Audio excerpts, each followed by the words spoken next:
Есть Василий Вовк, действующий генерал в отставке. Генералы всегда действуют. Да, но как говорят сами КГБшники, они говорят, что отставки не бывает у КГБ сотрудников. То есть вы всегда действующий. Так? Я вот хотел бы задать вопрос. Мы вообще инсценировать такие вещи уже научились, или мы могли делать раньше? То есть, я имею в виду служба СБУ. Давайте почнемо спочатку. І я буду задавати питання, на які, в принципі, відповіді відомі.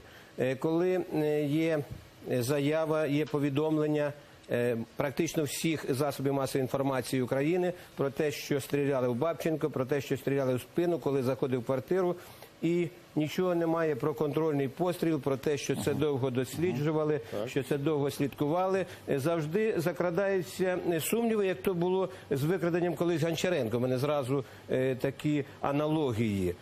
По-друге, я зовсім не бачу логіки в інсценуванні. Це блокбастер, це сценарій. І не бачу не тільки логіки, я вам скажу більше і відповідаючи ще на одне питання. Ні інсценування, ні детектор брехні, поліграф не є процесуальними елементами і ніяких елементів доказової бази не несуть. Для чого це робилося? У мене відповідь є, і цю відповідь мають підтримати всі, хто дружить з логікою і розуміє ситуацію. Це чергова, невдала, вибачте, тупа ідеологічна атака чи елемент інформаційної війни з Росією, який абсолютно невдалий, і який не сприйняла Європа, Америка і весь світ. Ну, а в Росії сміються в кулачок. Не так це робиться. Я не дуже співчуваю вам, журналістам, але завжди буду говорити і говорив після, зараз кажуть, багатьом видали охорону, я знаю, може тут такі присутні є охоронці. Вороненкову допомогла охорона, там не останні хлопці охороняли, не допомогла. Тому давайте на це також не звертати увагу. Я завжди говорив, журналістів,